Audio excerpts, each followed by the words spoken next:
Hello crafty people, it's Sharon here, and I'm back with another video that I've changed as I've gone along, to be fair. I thought I would make a nice little video using this Lavinia stamp, which is called May LAV750, and my original plan was to use my distress inks to create a background using a stencil. But I think I've mentioned before, some of my distress inks are getting a bit old and sometimes they're not blending that well. So in truth, it came out a little bit too pasty to pick up on video. So I decided to, why don't I try my distress oxides? I always forget about blending those with brushes. You can get a lovely soft colour with them without having to scrub too much, basically. My original plan was to do a pink and purple background, and this is a little swatch that I just made just now. This was made with let me check, Victorian Velvet and Villainous Potion, and it's really lovely, and I was going to pair it with a sort of teal coloured flower for my lady. But in the end I decided to go with something a bit different, based on something that I saw on YouTube, and I thought, oh, these colours look really nice together. So I have gone with peeled paint and Uncharted Mariner, and I thought they gave a nice fresh springy kind of feel, and I'm going to pair them with some purpley colours from my aqua markers for the flowers. So that's where we're going with this. And I was really pleased how those blended out, or you know, they just came out so lovely that I really often neglect my oxide, so it's time to start using them again.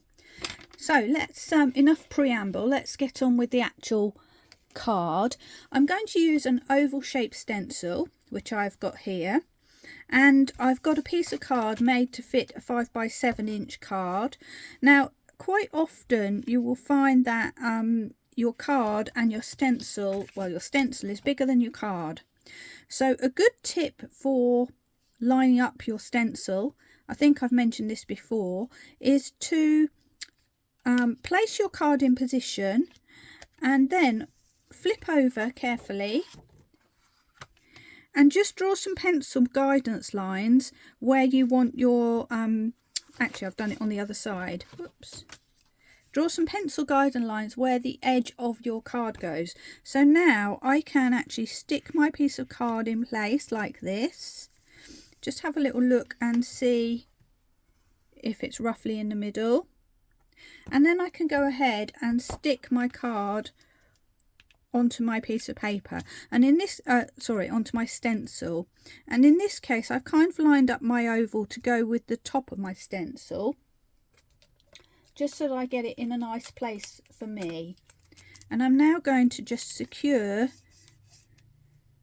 my card in place before I flip it back over again. And how much tape you add, this is removable tape. It's up to you if you add a lot or a little bit. I'm just going to add 3 pieces just to make sure that when I flip it back over it's not really going to move. And there we have our oval in place. Now the idea of this is that I'm going to take my a distress oxide, in this case hickory smoke, and just give a faint impression of this oval shape. Sorry, I just realised there was some really annoying light reflection going on, so I've just paused for a minute to take a second to work out where it was coming from and try to correct it. So hopefully that's better for you now. So back to where we started. I've picked up my Distress Oxide Hickory Smoke, and I've got just a cheap blending brush. It's important that when you use blending brushes you keep separate brushes for your Distress Oxides. Because apparently, I haven't tested it to find out, but you know, apparently the two don't mix well together on your brushes, so you just need to make sure you keep a separate set of brushes for your oxides. Now, and as you can see, I'm just working my way around the edge. Hopefully you can see this, it's very faint, just to give the indication of an oval shape. And I have got a little smudge there, but I'm not going to worry. To be fair, it seems that the smudges, it's quite forgiving, the Oxide ink, so it will just let you blend out quite a lot if you make a mistake.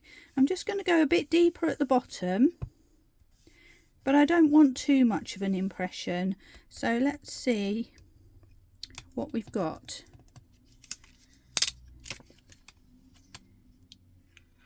There you go. So when you actually pull your card away, it comes out a lot deeper than you might think. So I just wanted to get a kind of frame going there, and literally that is it for my grey. So let's just get rid of this stencil. Put that aside to clean off later, and remove my tape. And the next thing we're going to do is add the decorative stencil over the top.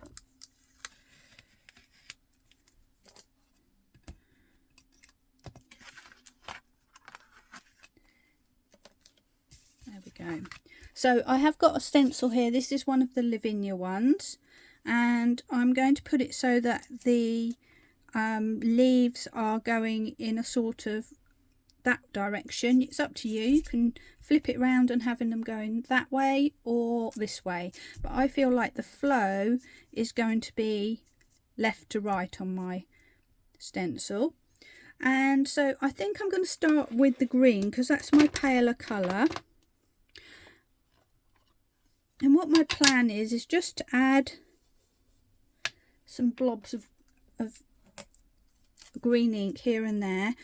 You might want to try and secure your stencil down, just gives you that little bit of extra comfort because we're swapping ink pads, etc., and moving a lot. So that's, I've just sealed that down, and I'm just going to start, I think, at the bottom, and I'm just touching very lightly. These don't need too much effort really.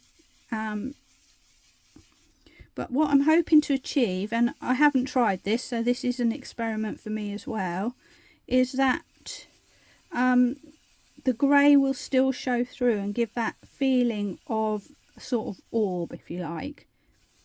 And my aim is to go from left to right, bottom corner to the top, and not fill in too much everywhere else. But you know, that could change. I may get carried away. There we go. So we've got some green down. And now I'm going to my Uncharted Mariner, and the same sort of thing. I'm going to start at the bottom.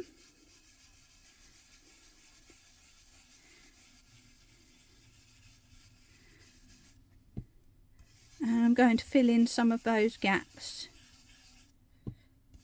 Just letting it naturally fade out in its own way.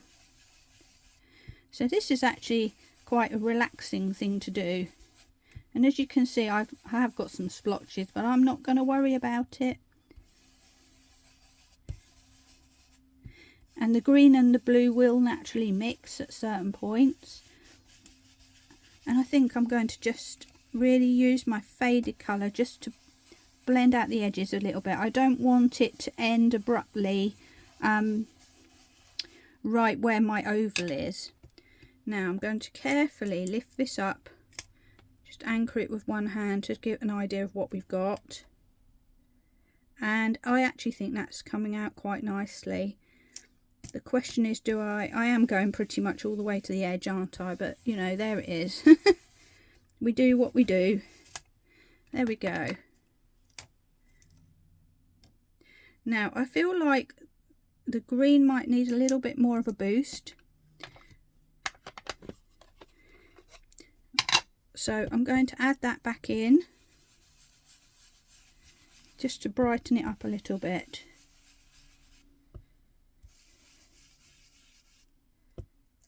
Whoops.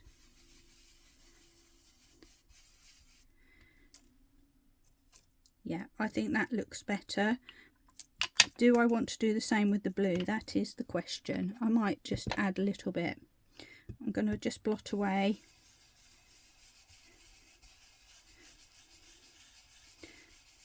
because the grey does have the effect of sort of dirtying it down a little bit. So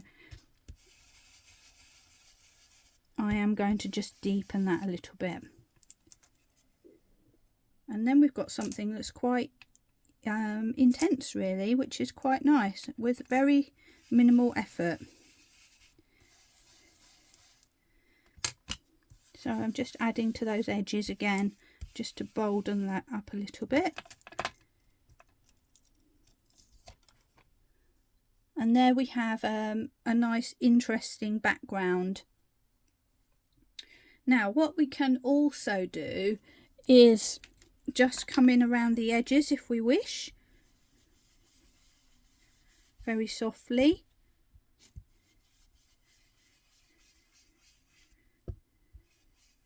Just to add a little bit of cohesion, if you like, just to softly bring that into that green area. And it's not you know, I'm not doing it perfectly, some of it's covered and some of it's not, but I think that gives quite a nice little extra effect around the edge rather than the blank white card. So I'm just going to take a moment now to clean up, and then we are ready to move on to the next stage. But overall I think that's quite nice. My next step, I've got my stamping platform out because we're going to do a little bit of stamping, and first thing we're going to do is add our fairy onto the page. Now I want her, she obviously is looking at something, so I needed to find something for her to look at, and that ended up being these little dangly lamps or something like that. So this, if you are interested, is Starlight Set LAV598.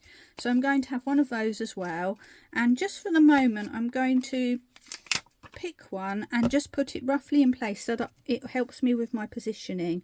So I feel like that's going to go sort of there, as if she's reaching out to it. Yeah, and then she's going to sit here. So I think the positioning is just about right there. Let's move that out of the way for the moment, and we are ready to begin stamping.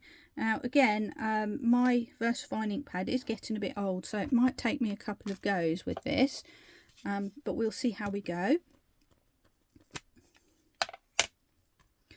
So let me just flip over. Using my VersaFine Nocturne in this case, I am just going to stamp it all over.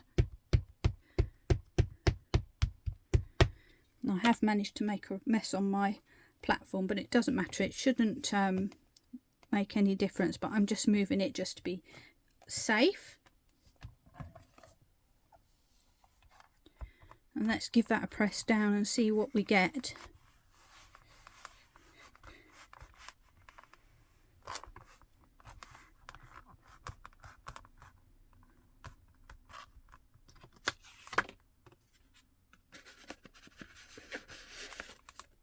And it helps to just hold the stamp in place just for a few seconds to really give that a chance to sink in. And it's not too bad, but I just want to get my fairy a bit more of a deep black. So I'm just going to re-ink that top half this time. Maybe a bit of the flowers below. There we go. And give that another go.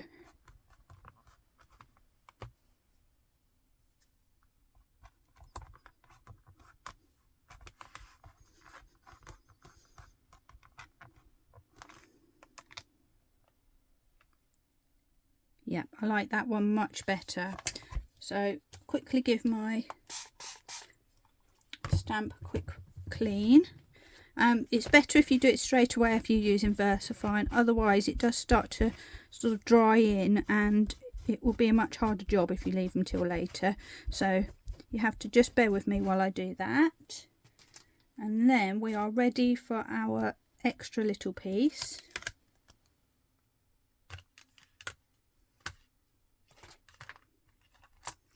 which I thought I'd lost for a second, but I've just found it, so that's all good.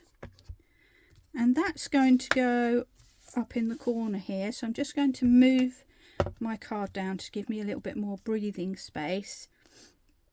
And what I want is, I don't want it to go all the way to the top, but I need to make sure I get this lamp in a good position for where she's looking at it. So it does need to go about there.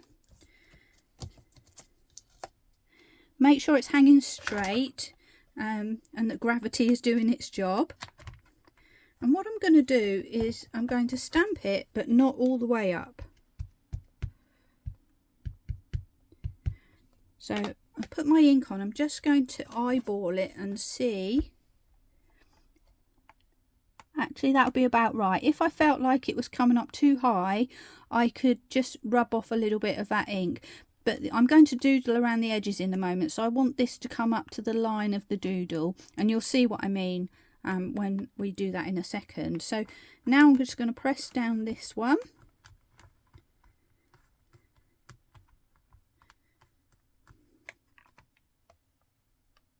Perfect. So again, it's clean up time. Get rid of my stamping platform because we don't need that anymore, and we'll move on to the next step. I'm now ready to move on to my next stage, and first thing I'm going to do is add a border. I like to use uni pins. I think I've mentioned them so many times, but for those who haven't watched my other videos, this is my fine liner pen of choice. I'm using a 0.3 nib today, which is a little bit thicker than a 0.2 that I often use. And all I'm going to do is start to draw my wobbly lines around the edge, and it doesn't matter where you start, but I am starting from the top. And I'm going to draw a series of wobbly lines in a very relaxed fashion all the way around the edge of my card. And what this does is it provides an edge to the card, to the picture, so it's not just sort of disappearing into nothingness. I always feel like this really adds something to our pictures. And I don't really know why, but I always feel they look better with a bit of a doodle frame around the edge. It's just an extra little dimension.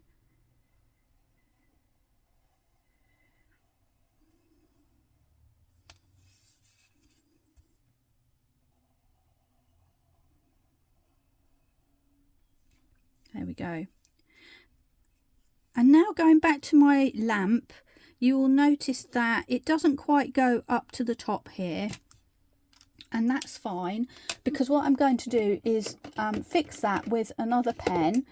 I'm going to go for a finer one this time, the 0.2, just because this line is ever so fine. But all I need to do is just draw a tiny line to attach it, maybe do a little bobble, and nobody will be any the wiser. So literally that was, you know, sort of 3mm of drawing, the most simplest thing you can do. So that's that sorted. And now we're ready to do some colouring. There's not too much colouring to do on this. And actually, before I do that, I do want to come down to the ground here, because I've noticed this flower is floating in the air. So for that, I am going to go back to my regular ink pads rather than my oxides. I've got a very small stencil brush here, and one of my favourites for grounding happens to be a Harmony ink pad called Anthracite, but you could use a Distress Hickory Smoke or any other grey that you've got to hand. And all I'm going to do is pick up some of that, and just where the base of that plant is, just starting above it slightly, I'm just going to start moving side to side. And I went in very gingerly there with my ink to start with. I wasn't sure how it was going to come out, but once you start, you can gradually pick up more and just bring that out. So I'm just really doing a side to side motion, getting wider and wider, and you'll find that the middle area is getting darker. Hopefully you can see that on the camera, and we're just giving the impression of ground there. And what you can do is you can pull that shadow across just to give the indication that something is happening and shadows going that way. So there we go. You can take that as far or as close by as you want. And then just to further ground it, I'm going to go back to my 0.3 pen again. And I'm going to draw some squiggly lines just to give that the feeling that it's sitting on something. Now, I haven't thought through that at all. You see, I did that very quickly. I can't really explain it. It's just squiggly lines, but it gives that impression that this is now sitting in the ground. So again, I started just above my tree base, plant base, and then just drew a few squiggly lines each way, and then added a few in front. And there we have more of a ground for us. And what we can also do is add some upward squiggles that give the indication of a bit of grass there. Very easy little technique there, just to, with no, you know, artist skills needed at all to get that going. So for my actual flowers, I'm going to do a bit of watercolouring. We'll see how this goes because I haven't tried this. I've got a paintbrush, some water. I need a little cloth to dab my excess off. Let's put it over here. Not a good idea to drip it across the top of my picture. And I've picked two colours from my aqua pens, which are Orchid and Wildflower. So we'll give those a go. I'm going to scribble directly onto my glass mat to pick with my palest colour, and give my brush a good dab in the water to make sure it's wet, and then dip off at the side. Pick some of this up, and let's start just colouring the flowers. And you'll see it's quite a deep colour actually. Now ideally we want to start colouring from the middle and work our way out so that the flowers get paler as we move to the edge. If you feel like the paint's not moving, you just need to refresh your brush in the water and dab it away. What you will see is that we've put the oxide underneath, and that will give further tints of colour. Gone a bit dark there. Underneath, which will show through a little bit.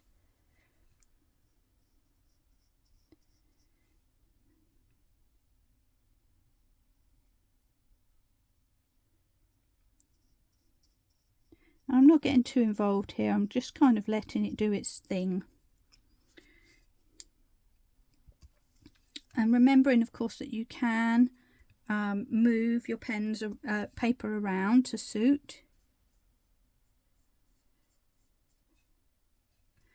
And just out of interest, I have used just some smooth stamping card to do this image today.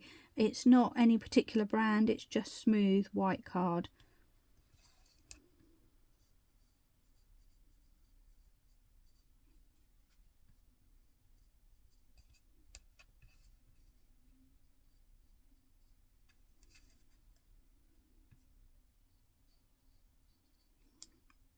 Once again, just a quick refresh of my paintbrush, and I'm going to leave this to sit for a minute or two so that the ink will dry. And if you look carefully, there's just a hint of a petal just behind her as well.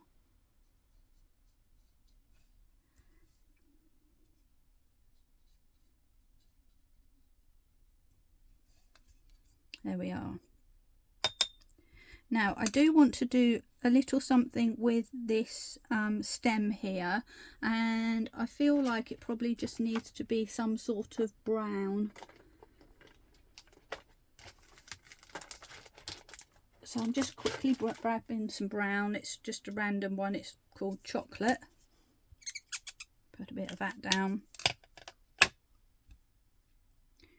I just want to give the merest hint of some sort of colour in there.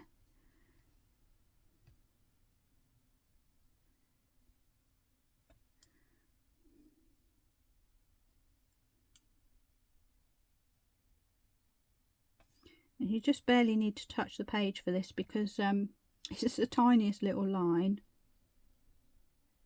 There we go. And I'm thinking for her wings, I don't want to make them purple as well, so I am going to try and find one of my blues again. I've got teal, and I'm thinking a very watered down version of that, just to give the faintest hint of colour to her wings. And equally again, the colours behind will show through just a little bit. And I think I'll also use this to paint the centre of my lamp.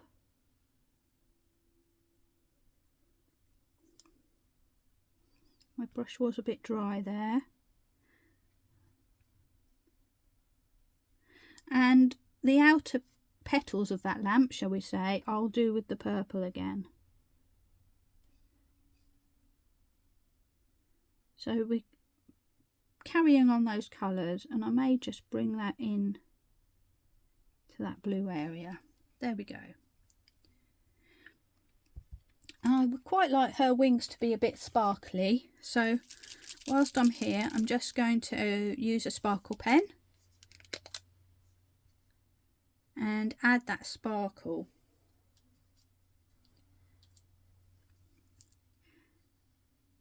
Over the top, which you won't be able to see, but when it dries, that will have a little bit of sparkle. I don't think we can see that at the moment, but you'll just have to trust me on that one.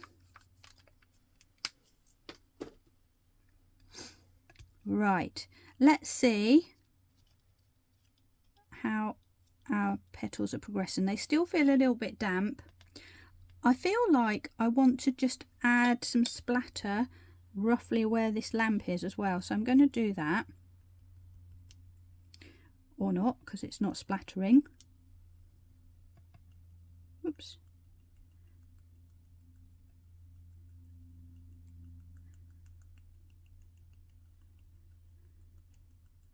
Kind of want it as if this splatter is almost coming off the lamp. There we are, that will do. That's just a quick little extra. I'm now ready to go back to my flowers, and I'm going to add something a little bit darker this time. So I've got Wildflower, and this is a very deep colour, so I'm going to be careful with this and just add a tiny amount. And really I just want this to create the shadow or the darkest areas of the flowers. So I'm just going in at the base area.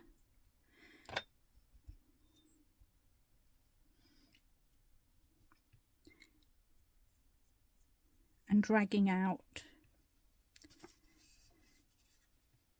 So in order to get that sort of flicking motion, I am moving my card around as I paint, just so that I can do that flick a bit more easily.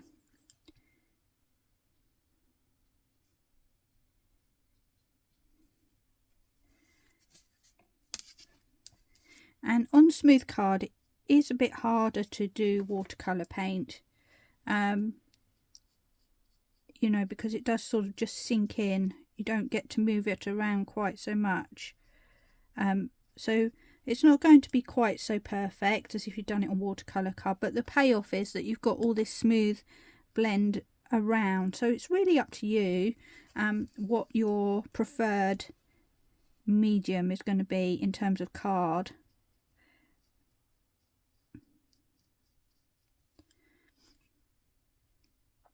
And as you can see, if you compare the flowers, that's made this one much more intense. And I've just realised I've got a little bit of stalk there that I need to deal with. And I've watered down my purple a bit too much there, so I'm just going to add a little bit more.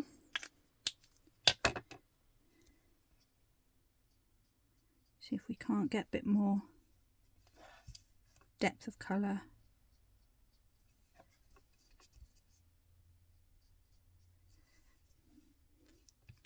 I'll leave that for a second just to dry off a little bit, and we'll see if I can add a little bit more or if I need to.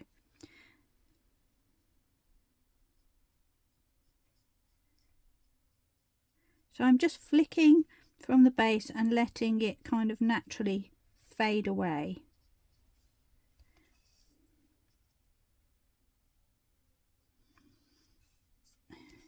And I'm not being too particular about the rules of light and shade.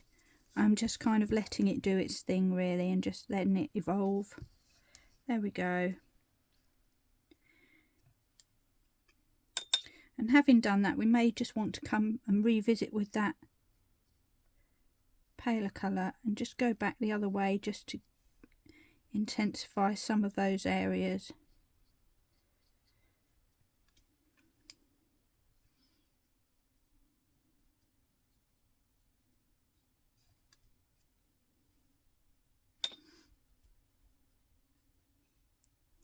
And the same with my little lamp.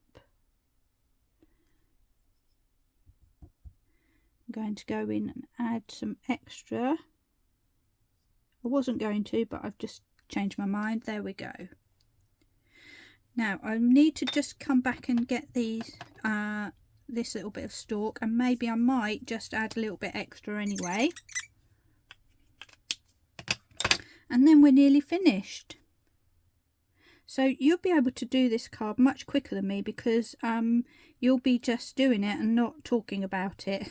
So this actually is a fairly quick card to create, especially if you want to batch make and you want to do a few backgrounds first. Now I've gone outside of the line there, so I'm just going to add a cheeky few swipes of something or other, just to disguise that. And once that's dried, I'm going to get my little pen and add some squiggles so it looks like there are actual branches coming out of there. So it's clean up time again, and I'll be back in a moment for those final finishing touches. I'm all cleaned up now, so I've just got a few final finishing touches to add to my card. And the first thing I'm going to do, where I went out of the line and I just added in these branches, I'm just going to draw a few little wiggly lines just to make sure, to make those appear as if they were supposed to be there.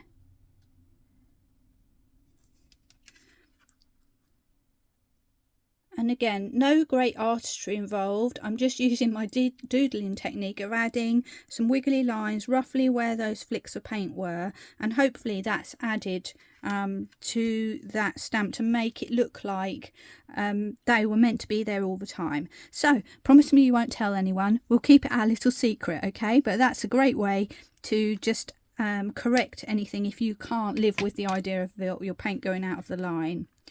Now, I wonder if we can see any sparkle. I don't think we can. Again, you'll have to trust me on that. Now, as I mentioned, this is a 5x7 card. The oval was quite broad and round, so in order to be able to fit that into my card, I haven't really got too much room left for matting and layering. So I'm going to create a faux mat using an alcohol pen, and I'm going to just show you how we do that. Just grab some scrap paper and a piece of card with a straight edge on it, and what I'm going to do is place my finished piece on the card. And I've got, in this case, an Ohuhu marker. This one is colour P4, and it kind of goes with the purples of the flowers here. The important thing for this is you need to have a pen with a wedge end on it. And what I'm going to do is push my card up to the edge of my main piece, leaving just a tiny little border which you might not even be able to see. And I'm using this piece of card a bit like a ruler, and the reason I use card rather than an actual ruler is because when you pick up a ruler, you know, it's plastic, the wet ink will stick to it and it will smudge on your card, which you really don't want. So I've put my, sorry, I should have explained that. I've put my wedge end against the side of the card and just quickly dragged down, holding in place with my hand, and then we're left with a little border. And I'm going to do the same all the way around. So just pulling it down gently across. And you have to be a bit bold with this. If you do it too slowly, you will get blots of ink everywhere, in, you know, halfway down, rather than a smooth line. So you kind of got to commit and then just go for it. So that's what we're doing here, just making sure that you hold that paper down all the way as much as you can. And it's not perfectly straight and perfectly measured, to be honest, but you can get away with it because it's just an enhancement to the overall picture. So here's the last one. There we go. And then we have a frame for our picture without using card. So if you don't have the right colour card, or you don't want to use up your precious card, this is a perfect way to add a frame to your card. So all that remains now is to stick our card onto this 5x7 inch card. We've got room here for a little sentiment if you want one, or up here. I'm going to leave mine blank now because I want to leave my options open.